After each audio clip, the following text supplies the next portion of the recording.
We are studying the text that has been named Sri Aurobindo Upanishad, originally written by Sri Aurobindo in Sanskrit and translated into English by Jagannath Vedalankar.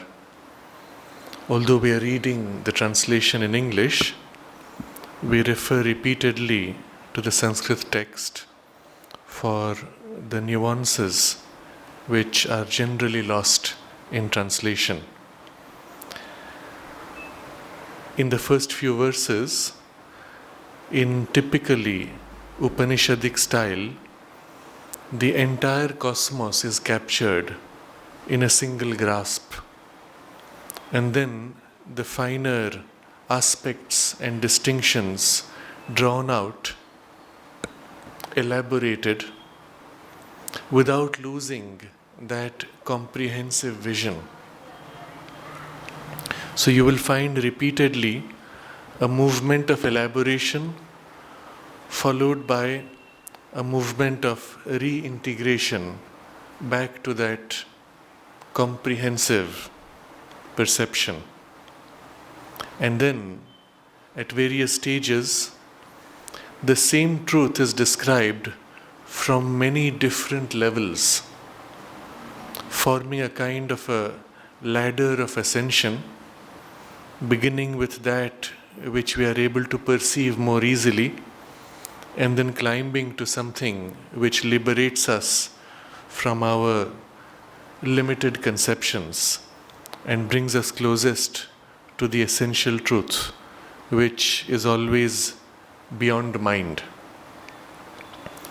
We have seen these patterns in the verses so far, but the one thing which stands out in this presentation is the affirmation that the world also is divine. The world also is true and not false.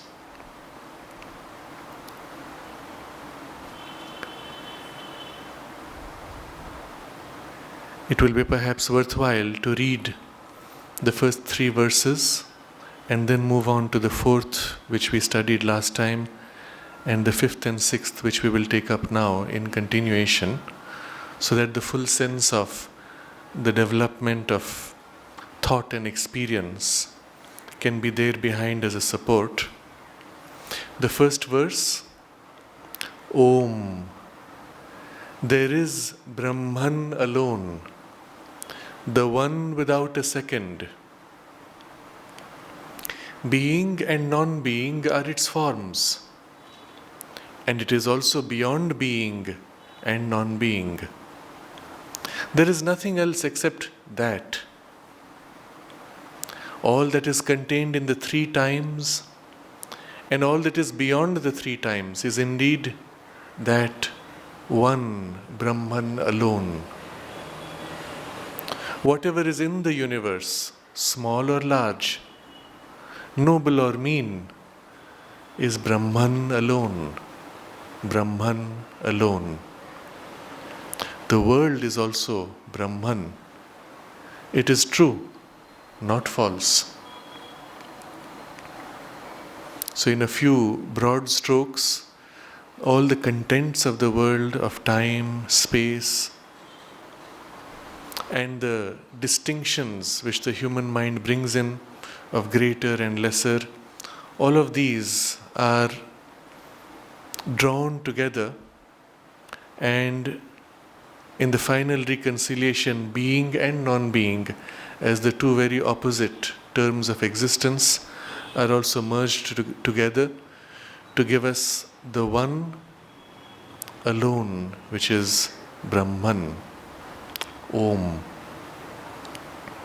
The next verse, that alone is the transcendent being beyond all the three times, beyond all the worlds, penetrating all the worlds, beyond being, beyond non-being, all consciousness, all bliss, without beginning and end, the eternal divine.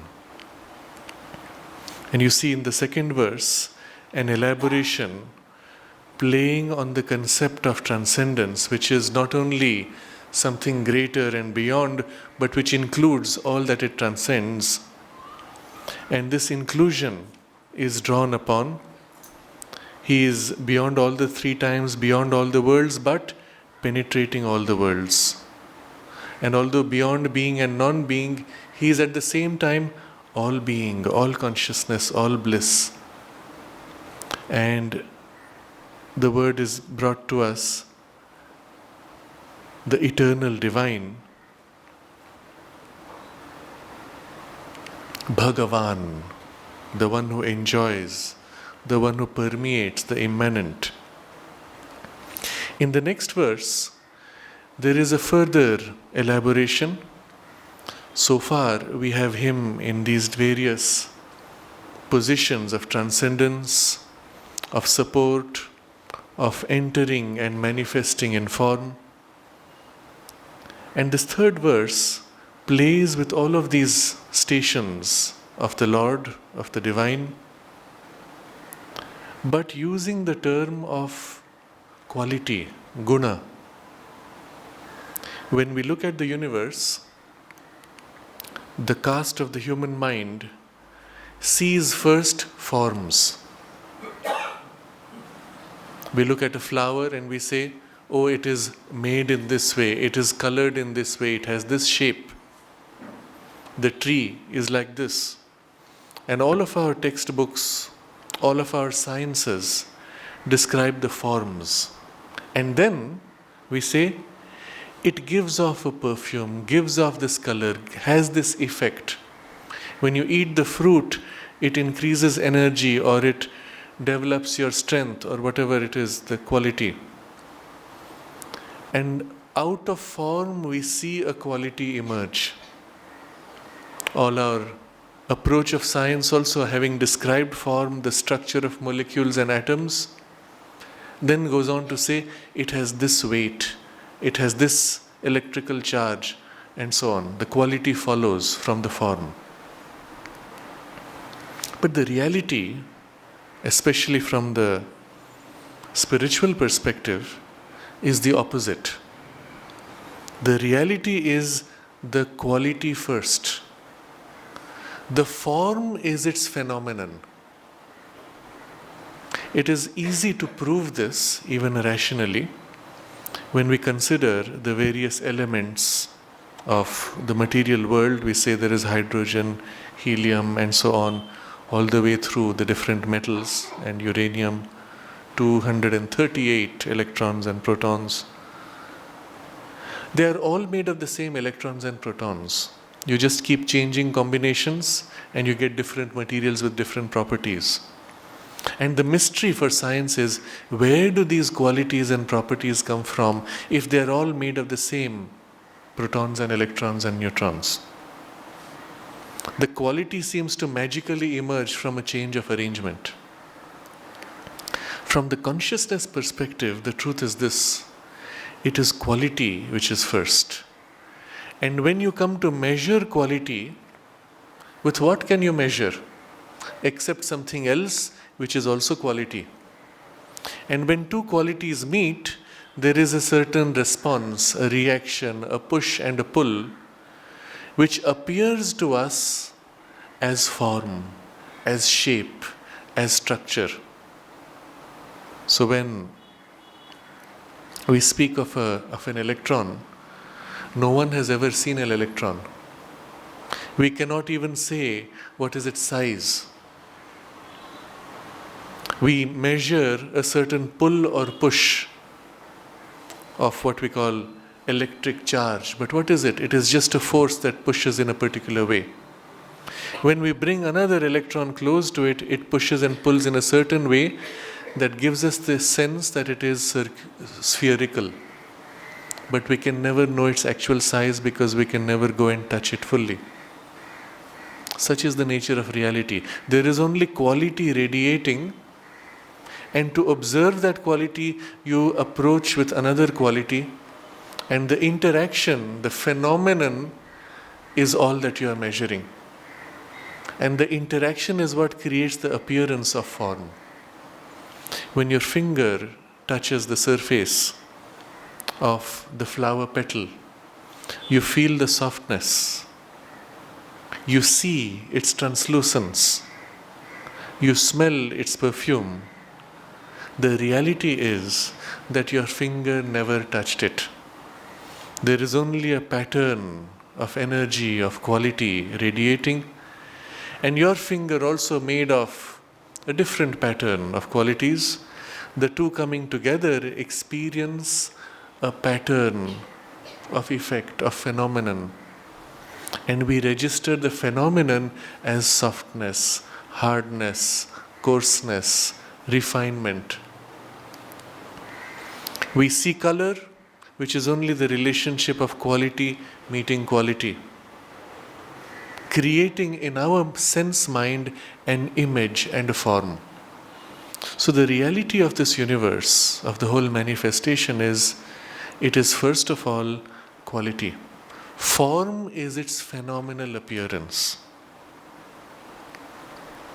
So when we go to the essence of reality, we must begin to see where that quality comes from, because that is the origin of things. Form naturally follows. And where does the quality come from? And we go to the origin of things in the One who is the All. And the Veda exclaims, He is Ananta Guna, infinite, unending, unfolding, outpouring of quality. And therefore nothing ever repeats. Everything changes and nothing ever repeats. All continues to grow and evolve, flowing out of Himself. But what flows out? Himself, because there is no other. He is Himself the quality pouring out of Himself from the heart of all quality. So in this verse, the third verse, we are now viewing the whole universe from this perspective of quality. He as quality, but all the relationships that He can have with quality. We can say there is quality, but He is beyond quality. Or we can say that He has quality, but He is not bound to quality. Or we can say that it is He who becomes quality because there is no other. Or we can say He is neither quality nor not quality, there is only He alone. And there are each of these different ways of looking, successively higher in perspective, but all simultaneously true. So you will see the four statements that are made in the third verse. They begin with what we see at the lowest level. He is without quality and supports all qualities. So the divine is far, beyond, distant. But because He is there, this whole infinite quality of the world is supported and held up. The next step goes a little closer to Him.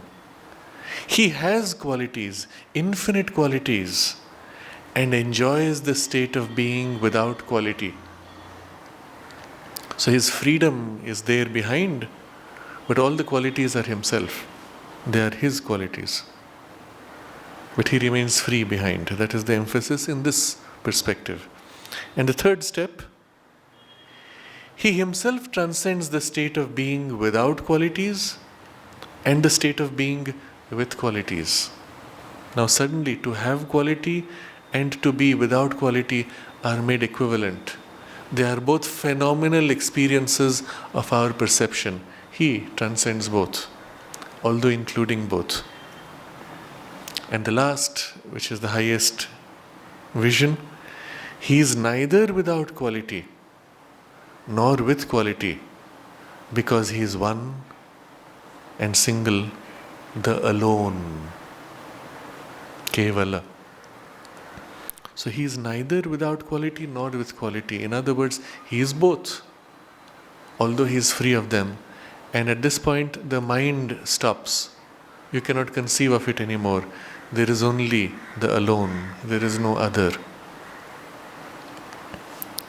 In the fourth verse, this relationship of His transcendence as the one who is alone and this power to manifest quality is explored. But rather than making a general statement of qualities, the extremes of our experience are mapped out. The worlds, time, eternity, infinity and finiteness, one and many, form and formless, etc. But how does all that emerge? How do these qualities or phenomena appear? And we are told it is by his power of consciousness. So the fourth verse, which we studied last time, he is beyond the worlds, yet he holds the worlds. He becomes the worlds and enters into them. So 4 stations are described. He is beyond. The worlds exist, but he is beyond. And yet there's a relationship by which he holds, supports, upholds the worlds. Without his constant support, they couldn't exist. And then a third step, he upholds what? Because there is nothing other than himself. It is he himself who becomes the worlds that he upholds. And the fourth step, if he becomes the worlds, then where is he?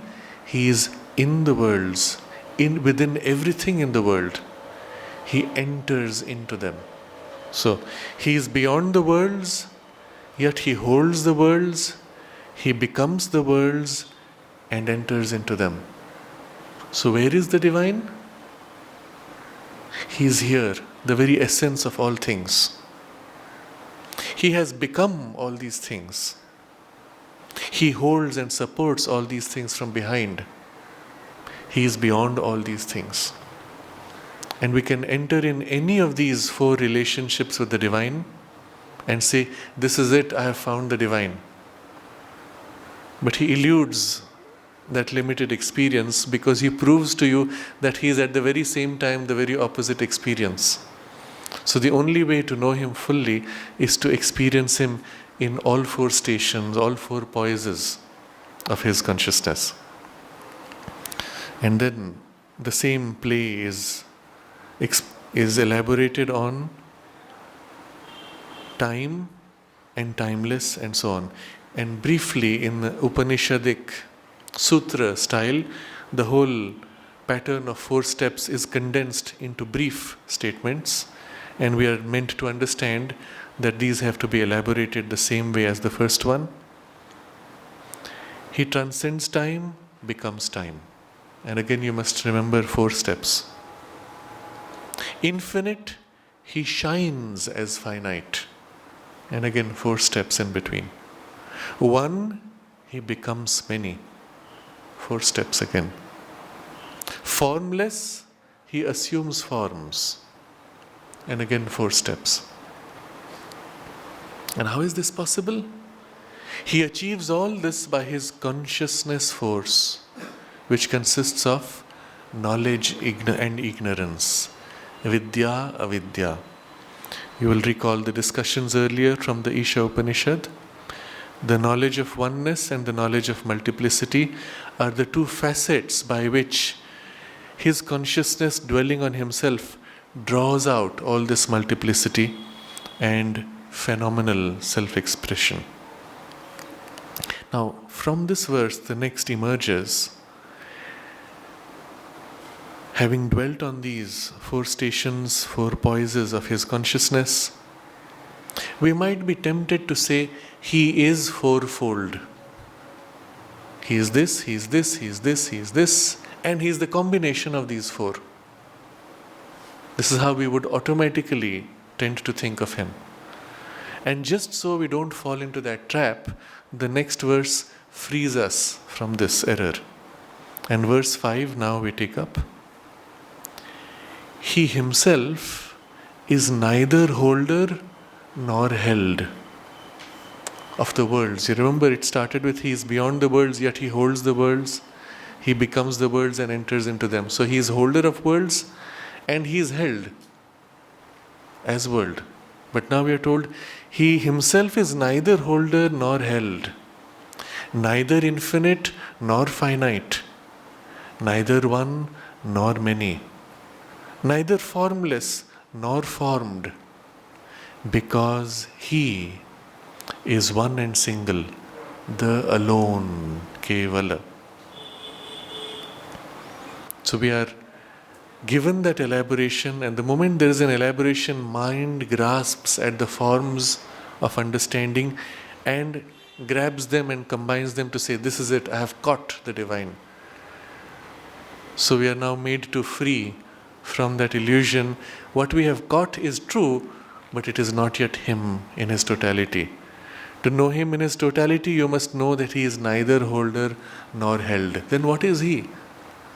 And you see, at this point, the mind fails. Because when you see him in relation to the world, there has to be a holder or the held. If you say neither holder nor held, what do you have? Blank. Neither infinite nor finite. Again, conceptually it's not possible. You can conceive of infinity and ignore finiteness. You can conceive of finiteness, ignore infinity. You can see both, but when you say neither infinite nor finite, you have no picture. All pictures are shattered. Neither one nor many, in the same way. In the commentary on the Isha Upanishad, Sri Aurobindo helps us to perceive this truth which transcends the forms in which we can articulate them. With the discussion on the one and many, Sri Aurobindo puts it like this: the one is not a numerical one. The many is not a numerical multiplicity. The one is identity. There is infinite variation, but they are all one in identity. So at the same time, you can see how he can be many and yet he is one, because it is oneness in identity of consciousness. But this statement takes you a step beyond that. He is neither one nor many. So you break the mental conception of one many. But even the identity as a mental conception is broken. There is only that, the alone. Neither formless nor formed. Can you conceive of formless? And generally we say, yes, I conceive of a blank, empty space, and I see that as formless.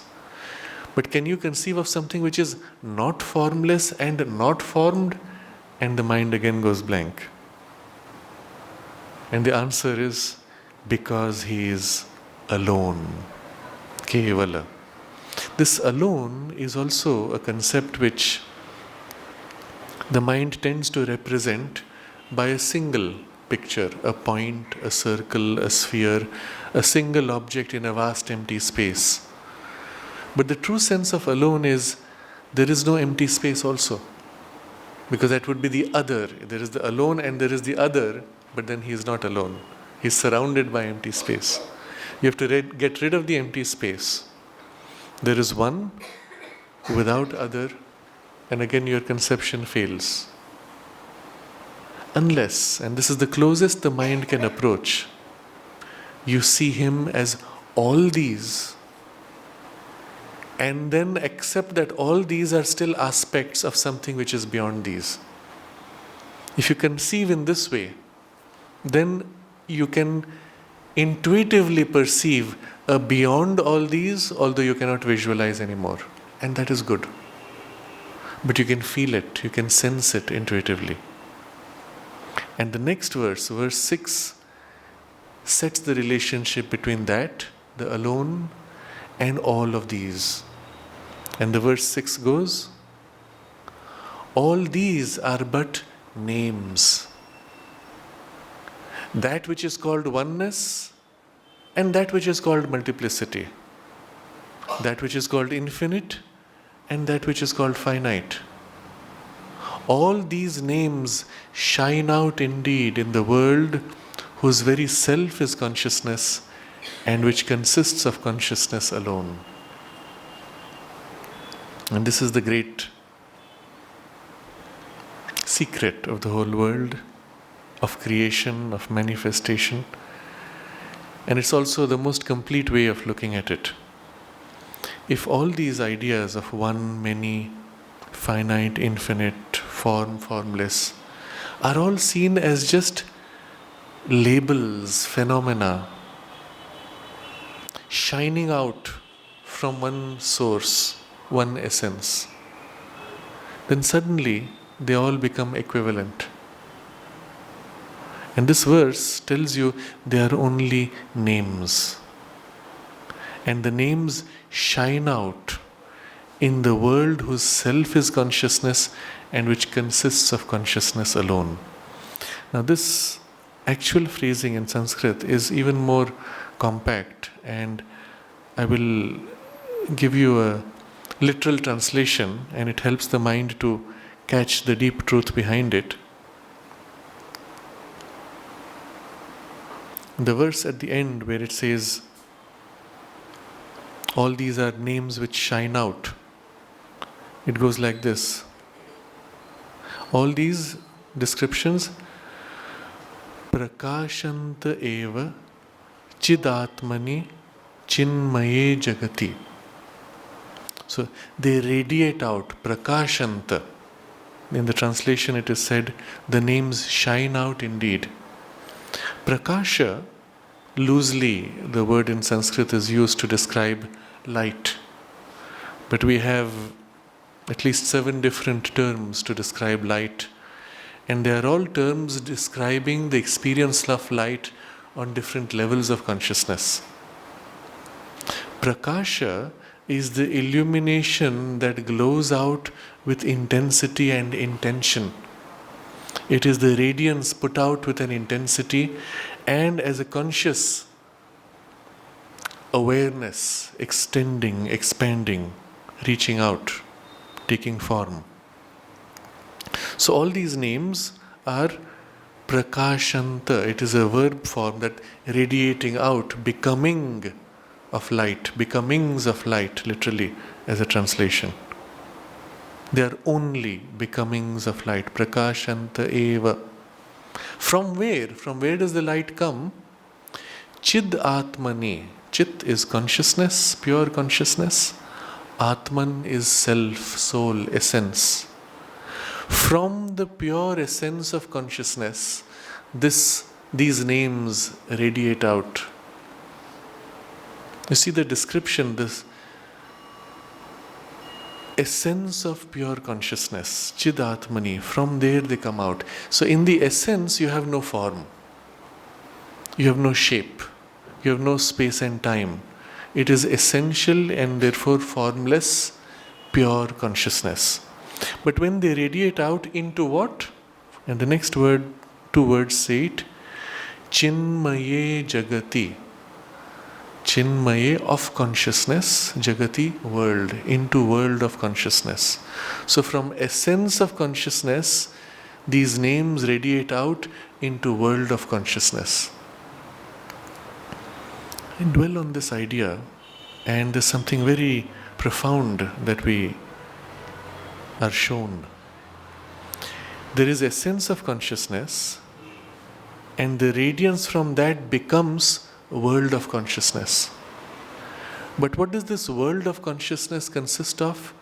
Only the radiation from the essence of consciousness. It's not really different.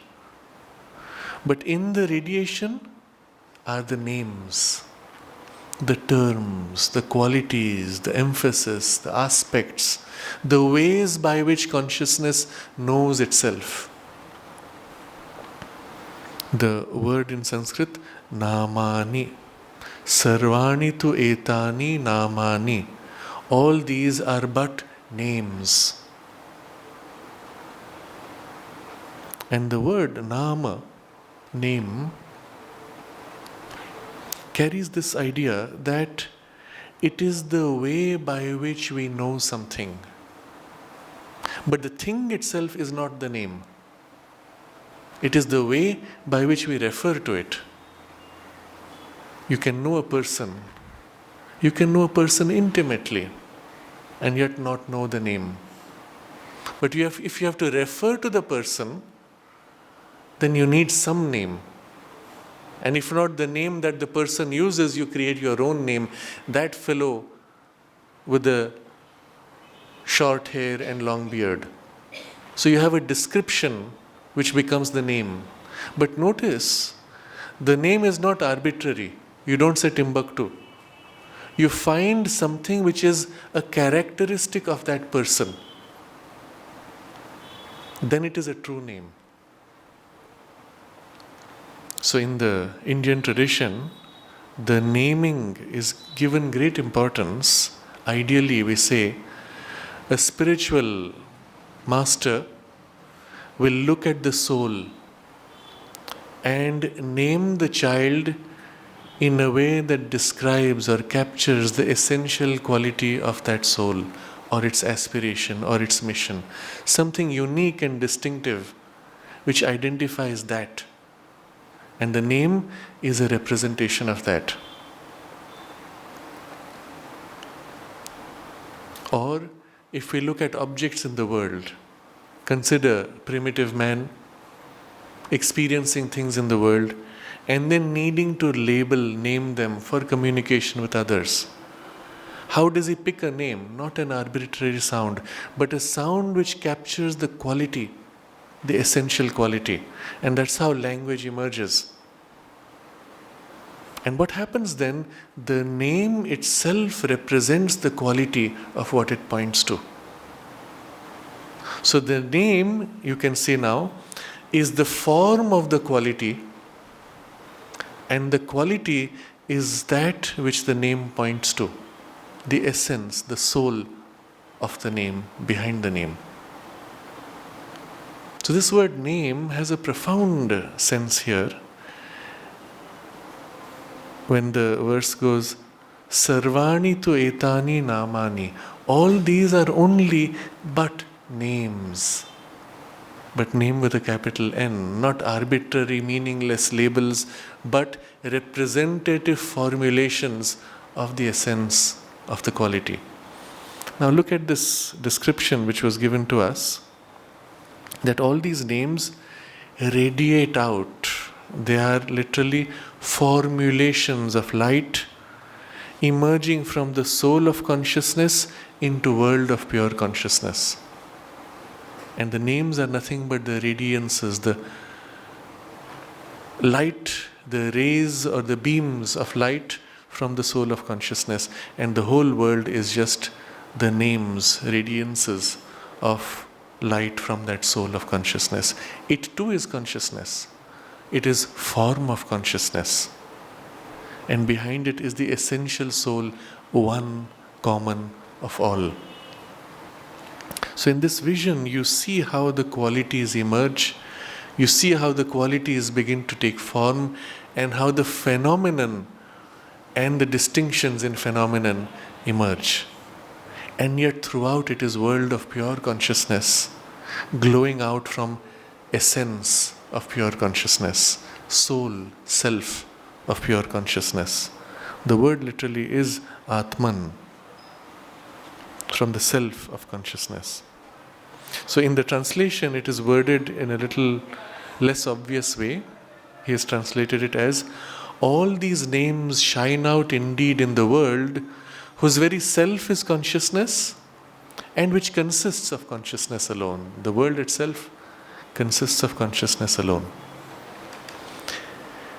This is an idea, a vision, an experience which is worth dwelling upon, meditating upon. One could take this as a theme, for example, especially going out into nature, a beautiful space, and begin to look at each of these things and forms and objects as nothing but names of pure consciousness. And names in the sense that the consciousness putting itself out in a characteristic manner and a form that represents that characteristic. And it is all coming, radiating, glowing out from the self of pure consciousness, which is essence, formless.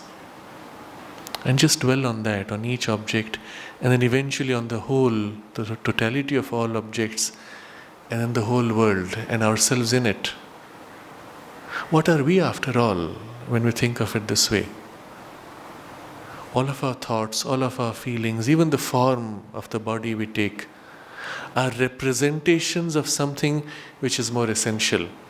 which going back into its essence is formless.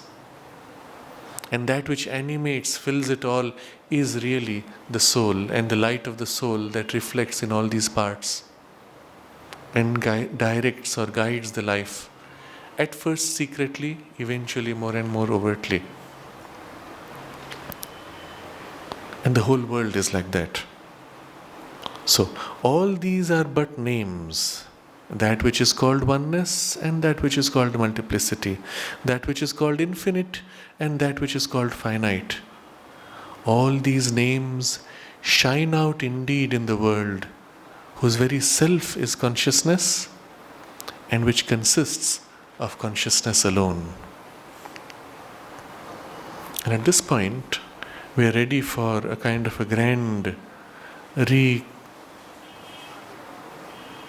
recapturing of all that has been described so far in a single statement, a single verse, which simply goes like this: Om, that truth, that which is existence, consciousness, the world constituted of consciousness, shines in the spirit which is consciousness. It is the real light of the real divine. And the affirmation here is of the reality of it all. How is world different from the essence of consciousness? It is the light of that essence radiating, manifesting, appearing in characteristic form. It is not different. It is as real as the source. It is the source expressing in form. In a way, it has been said in a more limited formulation, but the idea is caught when we say the universe that we see is the body of God. The limitation of this way of saying it is that we think this is it, this is all. But the right formulation would be the universe that we see is the most superficial and dense part of the body of God. And the whole cosmos is body of God. But again, there's a limitation to this idea. We still don't know what is God. If God is body, is He beyond body? How does He have body? So all of these problems do come. But as an idea, as a starting point, it is useful. But in this vision, the way we read it, the whole thing is captured so profoundly. Om, and we must remind ourselves the Om here represents the 4 degrees of Brahman manifesting.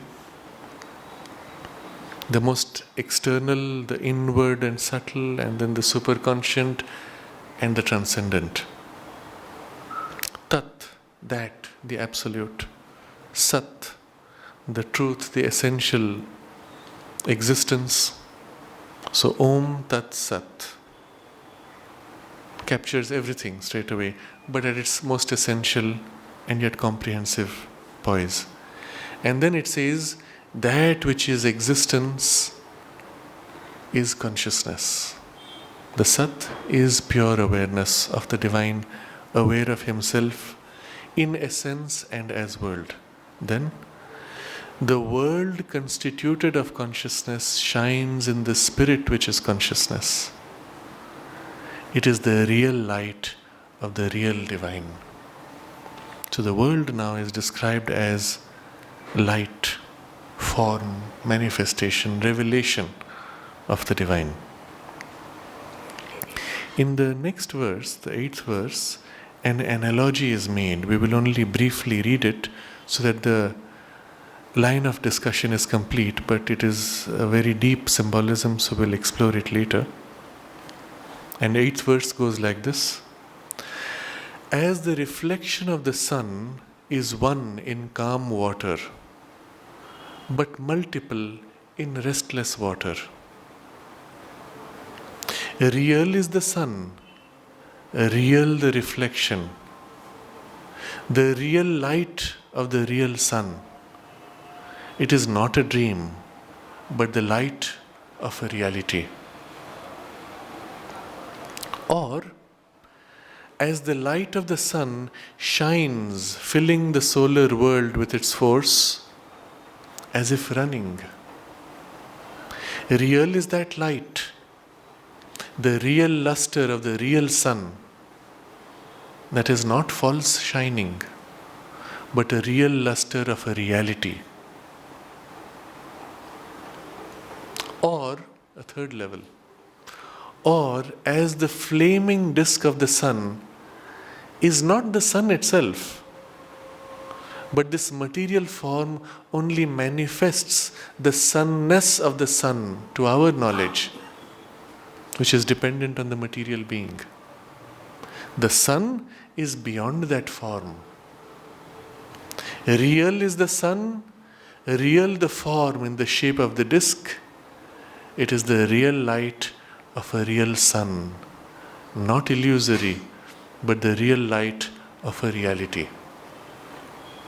So in 3 steps, starting from a very simple, natural phenomenon that we all can access with our material senses, we are taken to a level which is already beyond our immediate material sense, but accessible to our mental, conceptual image, and then taken to a third level, which is a spiritual truth behind both of these. And the suggestion is, each of these 3 is the same truth reflecting on different levels. At the highest, the third level, it is the spiritual reality which reflects in the mind when we conceive of the sunlight spreading into space, which reflects in the material world in our senses when we see the sun reflecting on waters which are still or moving. And it is the same one truth through it all. And if we realize this identity of that truth on different levels, we understand why the ancient rishis worshipped the physical form of the sun. They did not worship the form, they worshipped the true sun behind the form. But the form was the focus through which the material senses could connect to that higher reality, because the material senses have no other way to reach to that. At the same time, the mind connected to the reality behind, and the spiritual part in us touched the deepest truth behind it all. So it was 3 levels of relationship which are simultaneously held. Depending on the degree of our development of consciousness, we may be conscious of all 3 or not. At first, we are only conscious of the superficial form and reality, seen through senses only. Although we are not conscious of the other 2, they exist within us, they reflect within us, and they act to prepare and open those gateways that someday we will become conscious of it now on a higher perceptive, even intuitive, mental level.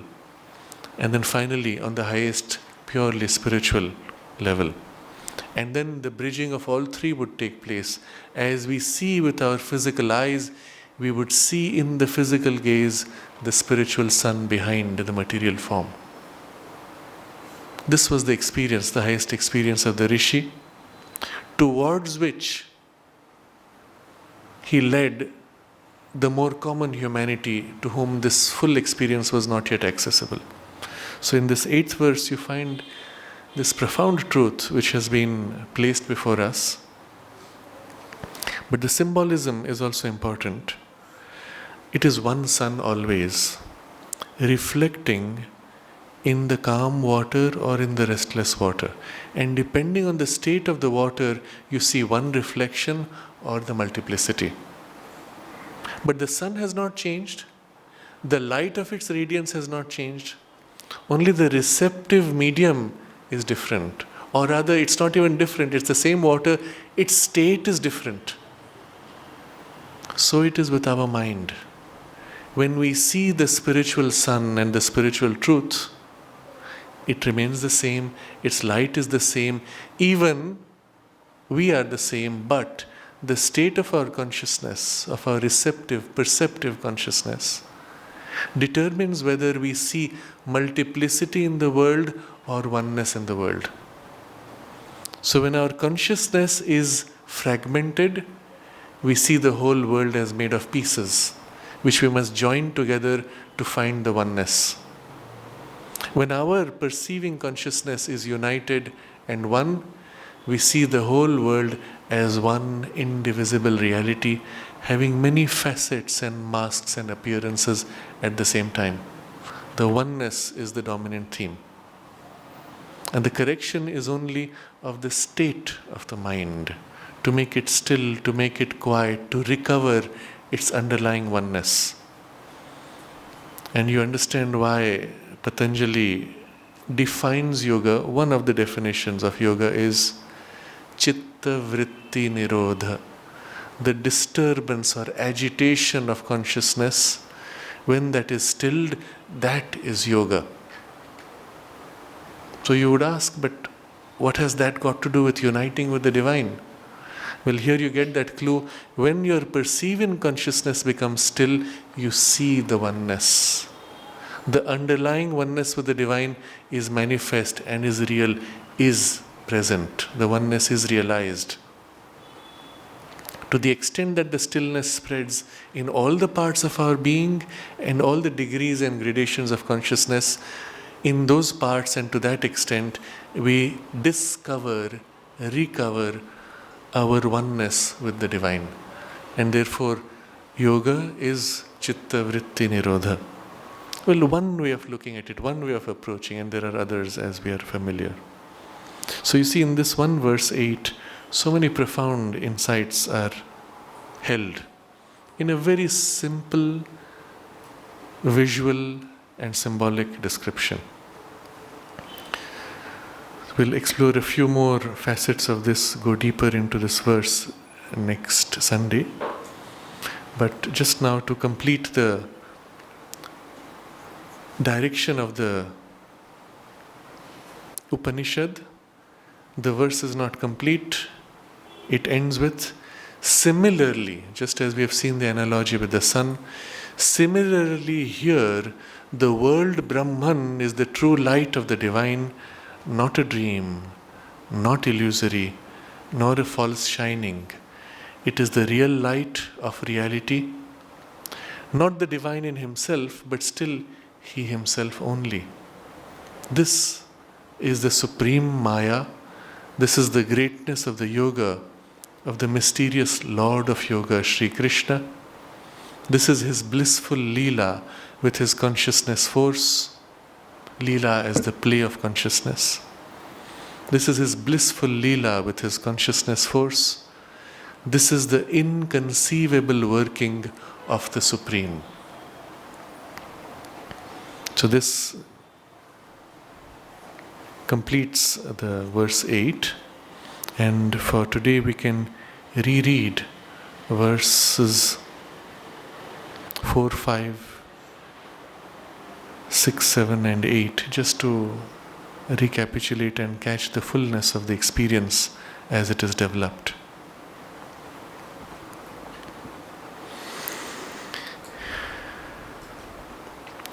He is beyond the worlds, yet he holds the worlds. He becomes the worlds and enters into them. He transcends time, becomes time. Infinite, he shines as finite. One, he becomes many. Formless, he assumes forms. He achieves all this by his consciousness force, which consists of knowledge and ignorance. He himself is neither holder nor held, neither infinite nor finite, neither one nor many, neither formless nor formed, because he is alone.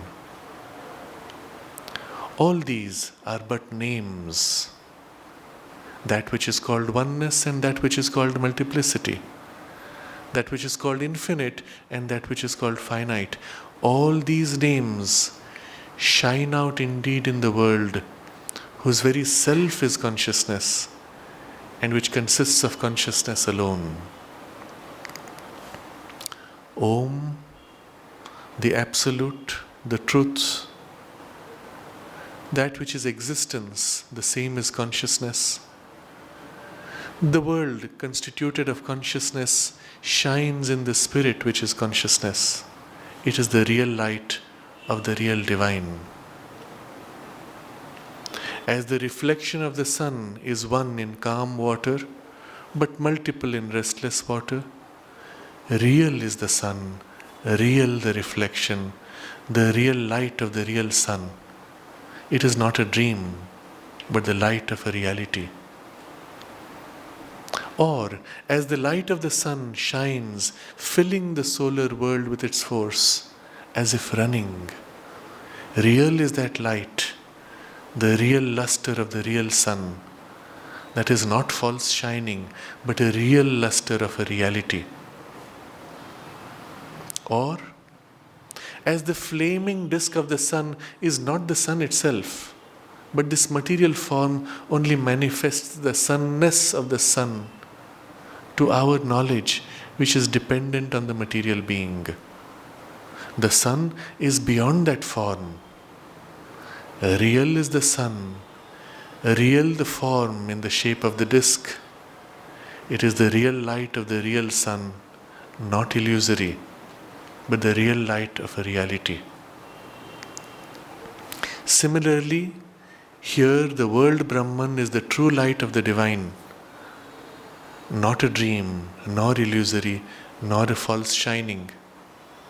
It is the real light of the reality, not the divine in himself, but still he himself only. This is the supreme Maya. This is the greatness of the yoga, of the mysterious Lord of Yoga, Sri Krishna. This is his blissful Leela with his consciousness force. This is the inconceivable working of the Supreme.